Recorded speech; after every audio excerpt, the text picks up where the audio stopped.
Destination Vaucluse avec les guides de Provence.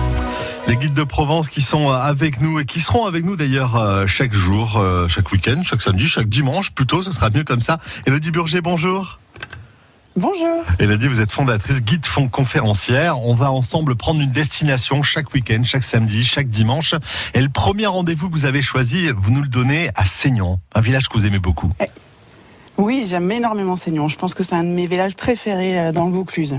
Qu'est-ce qu'on découvre à Seignon ? Qu'est-ce qu'on aime ?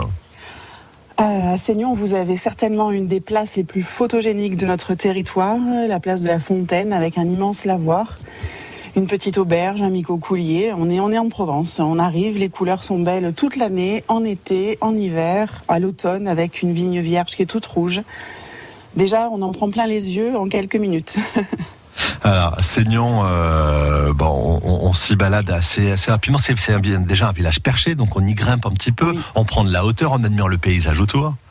Oui, c'est le seul endroit dans le coin où quand vous grimpez au rocher dit de Bellevue, donc déjà on a un petit indice, vous avez une vue à 360 degrés.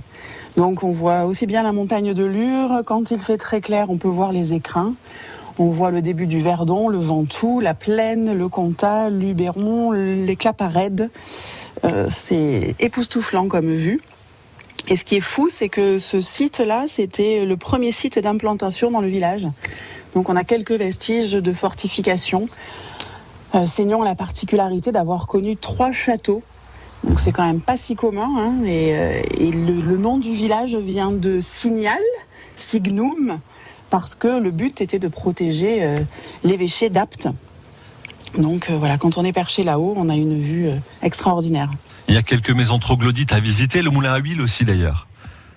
Oui, on a un très joli moulin à huile qui est vraiment taillé dans la roche. Ouais. On a encore une partie des meules, on voit les presses aussi, donc ça c'est aussi très intéressant.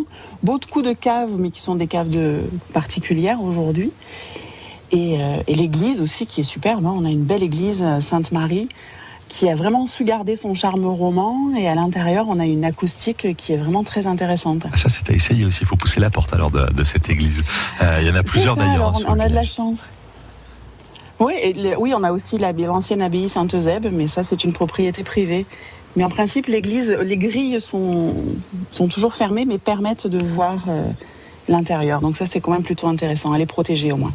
Allez, rendez-vous à Seignon pour découvrir ce joli village grâce à vous, Élodie, et grâce au guide conférencier que vous représenterez avec nous tout au long de cet été. Merci pour cette première destination et à bientôt. Avec plaisir, à bientôt. Au revoir, Élodie, merci beaucoup.